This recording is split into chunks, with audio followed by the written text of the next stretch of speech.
Hello and welcome to No Tactics. I'm Oscar. And I'm Tom. In this video, we're going to talk about our players who are playing in the wrong position. To start off with, my man, Mikel Merino. This guy is a striker. I've never seen a guy more suited to playing the number 9. And who actually thought that to begin with? Mikel Arteta. Oh, yeah, he is the Messiah, the guy that doesn't win anything for you. Mikel Merino, I think, is a good player.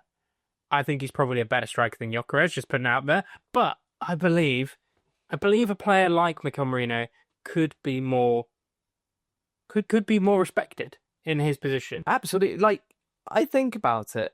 In the box, I would rather see someone like Mikel Merino there, because think about it, when we were literally in an injury crisis, when we didn't actually have anyone else to lead the line for us last season, Mikel Arteta thought, hey, you know what, this guy could be a bit of a problem in the box. And from that moment, he was scoring against Real Madrid, scoring headers, and then from that moment, I think he scored about 50% of Spain's goals. This guy is an absolute problem in the box. The way he heads the ball genuinely is not class, but he could genuinely head balls better than most players could. I don't know what it says. And that's saying something. But in fairness, this guy genuinely, like, his finishing is of a striker. Yeah, and I think you'd be stupid to not think that he could be a striker, as Kai Havertz is. I think Mikel Merino is better at an all-round game, but Kai Havertz is that sort of player, isn't he? They're not really sure whether he is a striker, so he's just fit into that mold. Mikel Merino is a centre mid, but he can also be a striker. He crashes a box and gets on the end of those chances. That goal we scored against Newcastle, where he did that lovely sort of flick on header, I'm telling you, he could do a job for a lot of Premier League teams. No, I think you're putting it out there now. He's not going to do a job for many. He should sign for Manchester United and be this brilliant. Enough.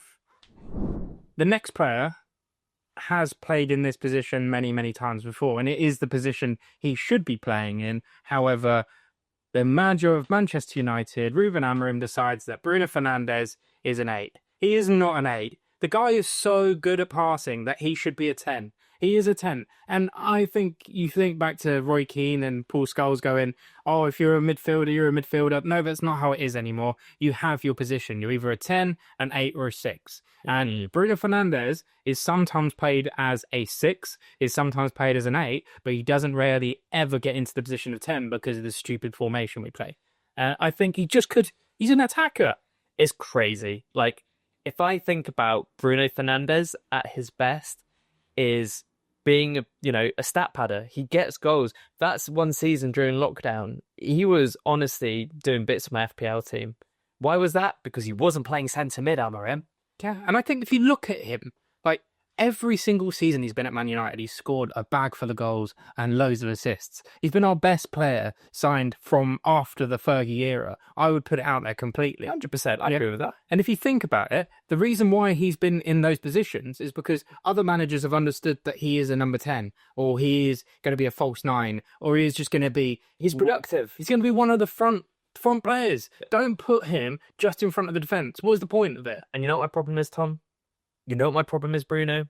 Is I'm seeing this guy moan more than ever before. He moaned a lot anyway when he's playing the 10. Now, oh my God, it's like in bloody 5-a-side or 11-a-side when you're really short on players and you have to maybe fill in a position you don't want to play. This guy is moaning non-stop. And for my own sanity, Amorim, put this guy in his own position so I don't have to see this rat moan anymore. Put Mainu next to Casemiro and then Bruno in the 10. What's the point? Make a 4-3-3 and make this work. It's crazy. The fact that you signed more players that are going to take over his position in the formation that you play, it's a sorry state of affairs, and I'm here for it. I'm boiling. A bit of a left field shout that many people might not have thought about. Ederson as a midfielder. Hey, look, this guy's very good with his feet. As a lot of these modern sort of goalkeepers are, you have to be good technically with your feet. I've heard many rumours that he's actually asked to play in midfield. I would have liked to have seen that, but now obviously he's no longer at Manchester City. But I tell you what, I'm sure as hell Ederson could do a job for some lower league teams in midfield. That might be disrespectful for me to say, but I'd love to see it. Yeah, I just think the years of abuse that a goalkeeper has to go through on their body. Would it be right? Could he play a full 90 minutes in midfield? I'd love to see it for like a Legends game or something like that, because obviously he's on the way out of his career now. He's gone to Turkey. Yeah, he's in Turkey. Yeah, so he's one of those ones where it'd be nice to see. It's never going to happen. He's an amazing passer of the ball. Enough said. I'll stop you right there, Tom. I think I might have figured it out. Manchester United need to sign Ederson as a centre mid. Hey, look, he will do a better job there than Bruno Fernandes is doing. Ederson wouldn't moan about that. Hey, look, I'm just saying, him next to Casemiro or Ugarte, hey, that could be some fun. I hope you're talking about the Ederson from Atalanta, not the Ederson, the goalkeeper that used to play for Man City and now plays for Turkey. So let us know in the comments below. Ederson for midfield for Manchester United, could he do a job? No. Another player, which actually is quite an obvious one. I think Martinelli is a striker. If not, he's not a winger. I've been saying it for so long. He is literally Arsenal's Richarlison, but I feel like better. No, maybe not better. They're similar sorts of players, though, aren't they? They're both players that could play on the wing, but they're more used to playing up front, or they could play better up front. Obviously, I know Richarlison now, under Frank, does play up front, but I know for lots of times in Everton and Watford and even Tottenham before Thomas Frank, he was sort of drifting off to the left. This sort of player, they're not given enough plaudits. They need to be able to play on the edge, right by the defenders, be able to break behind. Yeah, it's fantastic. Martinelli would be perfect for that because, yeah, he's a pacey player.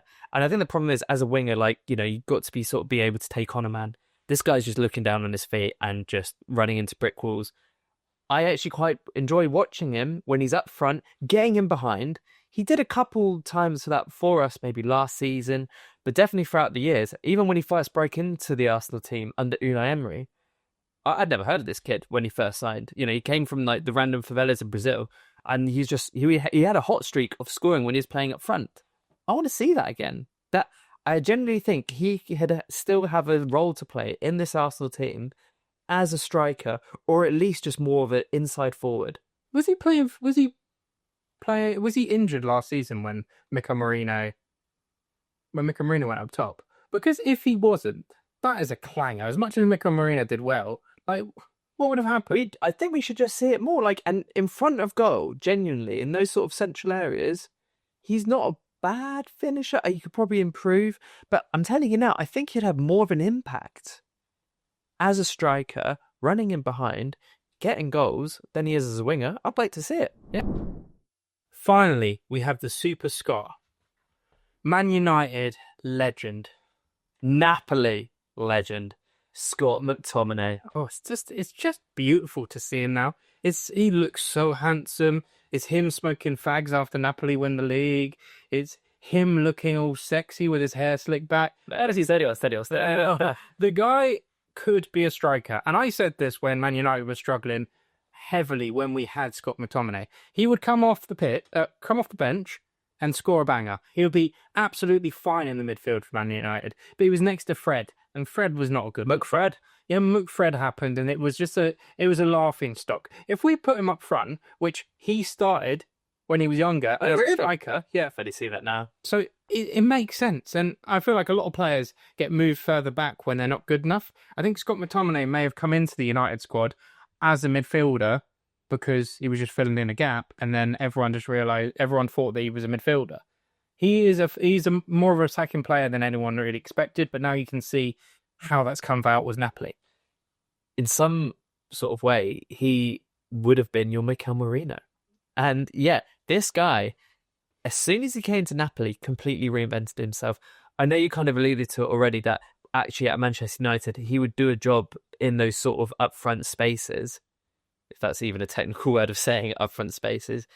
But in front of goal, this guy's a problem. And he clearly showed that for Napoli. He won the Player of the Year. He won the Scudetto for Napoli. He is a hero. He is a legend. And you know what? He'd still do a job in Manchester United's midfield. Sign him up.